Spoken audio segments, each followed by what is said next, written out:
जय श्री राधे कृष्णा। आप सभी का दिन शुभ हो। मैं हूँ राधिका और आप सभी का आपके अपने YouTube चैनल किटकट स्टोरीज पर बहुत बहुत स्वागत है। इस समय अधिक मास चल रहा है और हिंदू पंचांग के अनुसार पद्मिनी एकादशी अधिक मास के शुक्ल पक्ष की एकादशी तिथि को मनाई जाती है। अधिक मास का महीना बहुत ही खास माना जाता है। मान्यता है कि अधिक मास में पूजा, व्रत और आराधना का फल भी अधिक मिलता है, इसलिए पद्मिनी एकादशी को और भी अधिक प्रभावशाली माना गया है। एकादशी तिथि भगवान विष्णु को समर्पित होती है। मान्यता है कि सभी जीवों को मोक्ष दिलाने वाले भगवान विष्णु ही हैं और उनकी ही कृपा से ये संपूर्ण संसार चलता है।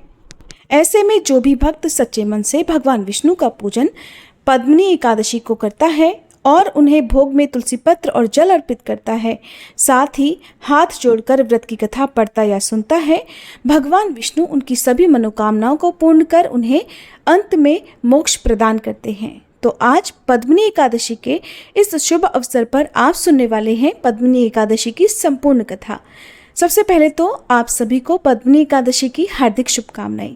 भगवान श्री हरि का आशीर्वाद आप सभी पर सदा सर्वदा बना रहे। अगर आप इस बार पद्मिनी एकादशी की तिथि और शुभ मुहूर्त के बारे में जानना चाहते हो तो इसकी वीडियो अलग से हमारे चैनल पर अपलोडेड है, आप उस वीडियो को जरूर देख लीजिएगा। उम्मीद है आज आपने हमारे चैनल पर सावन मास महात्म्य और शिव महापुराण की कथा के अलावा अधिक मास महात्म्य की कथा भी सुनी होगी। नहीं सुनी है तो प्लीज़ जरूर सुनिएगा। महाभारत काल के समय एक बार धर्मराज युधिष्ठिर ने भगवान श्री कृष्ण से कहा, हे भगवान, अब आप अधिक मास के शुक्ल पक्ष की एकादशी के विषय में भी बताइए।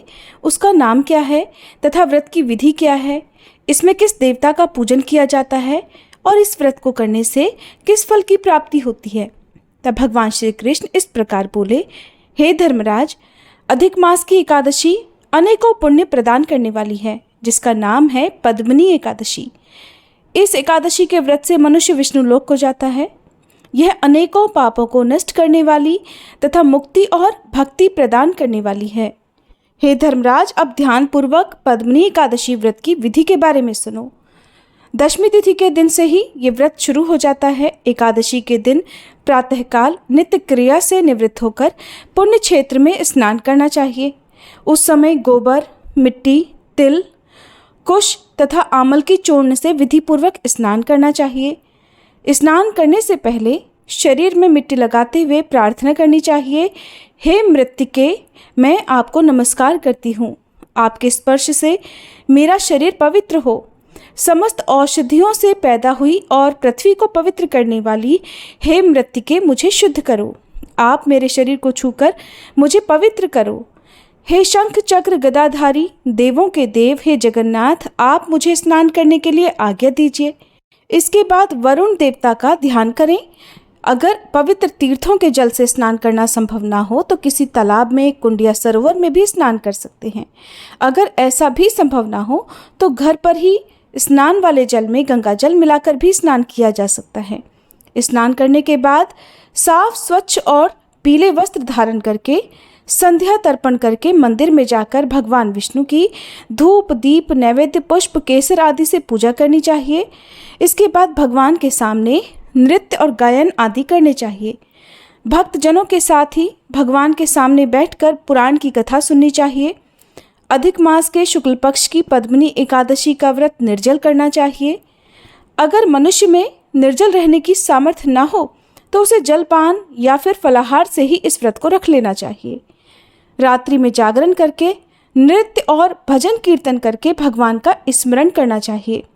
इस प्रकार से एकादशी की रात्रि से लेकर द्वादशी तिथि के सूर्योदय तक जागरण करना चाहिए और फिर शुभ मुहूर्त में ब्राह्मणों को भोजन कराने के बाद भगवान विष्णु का पूजन करने के बाद व्रत का पारणा करना चाहिए।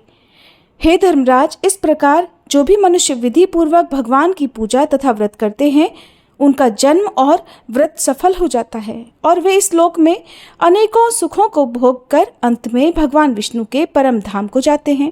हे युधिष्ठिर, मैंने तुम्हें एकादशी के व्रत का पूरा विधान बता दिया।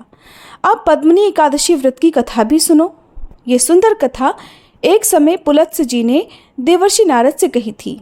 एक समय कार्तवीर्य ने रावण को अपने बंदी गृह में बंदी बना लिया। उसे मुनि पुलत्स्य जी ने कार्तवीर्य से विनय करके छुड़ाया। इस घटना को सुनकर देवर्षि नारद ने पुलत्स्य जी से पूछा, हे महाराज, उस मायावी रावण को, जिसने समस्त देवताओं सहित इंद्र को जीत लिया, कार्तवीर्य ने किस प्रकार जीता, सो आप मुझे समझाइए। तब पुलत्स्य जी बोले, हे नारद जी, पहले कृतवीर्य नामक एक राजा राज्य किया करता था। उस राजा को 100 पत्नियां थीं। उसमें से किसी को भी राज्यभार संभालने वाला योग्य पुत्र नहीं था। तब राजा ने एक दिन आदरपूर्वक पंडितों को बुलवाया और पुत्र की प्राप्ति के लिए यज्ञ किए, किंतु सारे यज्ञ असफल रहे। जिस प्रकार दुखी मनुष्य को भोग नीरस लगता है, उसी प्रकार राजा को भी अपना राज्य पुत्र के बिना दुखमय लगने लगा था। अंत में वह तपस्या के द्वारा ही सिद्धियों को प्राप्त जानकर तपस्या करने के लिए वन को चला गया। उसकी पत्नी अर्थात हरिश्चंद्र की पुत्री प्रमदा सभी वस्त्र अलंकारों को त्याग कर अपने पति के साथ ही गंधमादन पर्वत पर चली गई। उस स्थान पर इन दोनों ने 10,000 वर्ष तक कठिन तपस्या की, किंतु सिद्धि प्राप्त नहीं हो सकी। राजा के शरीर में कठिन तपस्या करते करते केवल हड्डियां मात्र रह गईं। ये देखकर प्रमदा ने विनय सहित महासती देवी अनुसुईया से पूछा, हे माते, मेरे पतिदेव को तपस्या करते हुए 10,000 वर्ष बीत गए, किंतु अभी तक भगवान प्रसन्न नहीं हुए हैं जिससे मुझे पुत्र प्राप्त हो सके। इसका क्या कारण हो सकता है, कृपा पूर्वक बताइए। तब देवी अनुसुईया बोली, अधिक मास में जो 2 एकादशी होती हैं, जिसमें शुक्ल पक्ष की एकादशी का नाम पद्मनी और कृष्ण पक्ष की एकादशी का नाम परमा एकादशी है, उसके व्रत और जागरण करने से भगवान तुम्हें अवश्य ही पुत्र प्रदान करेंगे। तुम पद्मनी एकादशी व्रत का सच्चे मन से पालन करो। तब अनुसुईया जी ने व्रत की संपूर्ण विधि प्रमदा को बताई। व्रत की संपूर्ण विधि जानकर तब रानी प्रमदा ने देवी अनुसुईया के बतलाए अनुसार एकादशी का व्रत और रात में जागरण किया, जिससे भगवान श्री हरि उस पर बहुत प्रसन्न हुए और वरदान मांगने के लिए कहा। तब रानी हाथ जोड़कर कहने लगी, हे प्रभु, आप ये वरदान मेरे पति को दीजिए। प्रमदा का वचन सुनकर श्री हरि बोले, हे प्रमदे, अधिक मास मुझे बहुत प्रिय है, उसमें भी एकादशी तिथि मुझे सबसे अधिक प्रिय है। इस एकादशी का व्रत तथा रात्रि जागरण तुमने विधि पूर्वक किया है, इसलिए मैं तुम पर अत्यंत प्रसन्न हूँ।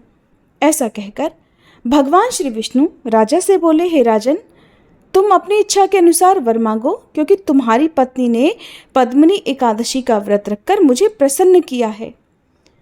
भगवान विष्णु की मधुर वाणी सुनकर राजा हाथ जोड़कर बोले, हे भगवान, आप मुझे सबसे श्रेष्ठ, सबके द्वारा पूजित तथा आपके अलावा देव दानव मनुष्य आदि से अजेय उत्तम पुत्र दीजिए। भगवान तथास्तु कहकर अंतर्ध्यान हो गए। तब जिस दिशा में भगवान विष्णु अंतर्ध्यान हुए थे, उस दिशा को प्रणाम करके राजा और रानी अपने राज्य को वापस आ गए।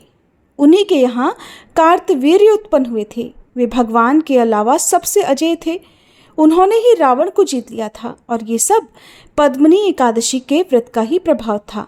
ऐसा कहकर पुलत्स्य जी वहां से चले गए। अब भगवान श्री कृष्ण ने धर्मराज युधिष्ठिर से कहा, हे पांडुनंदन युधिष्ठिर, ये मैंने अधिक मास के शुक्ल पक्ष की एकादशी का व्रत कहा है। जो मनुष्य इस व्रत को करता है और इस महात्म्य को सुनता है, वह अंत में विष्णु लोक को जाता है, इसमें तनिक भी संदेह नहीं है। ये थी पद्मनी एकादशी व्रत की संपूर्ण कथा। अगर आपको कथा पसंद आई हो तो प्लीज़ वीडियो को लाइक करके, हमारे चैनल को सब्सक्राइब नहीं किया हो तो ज़रूर कर लीजिएगा।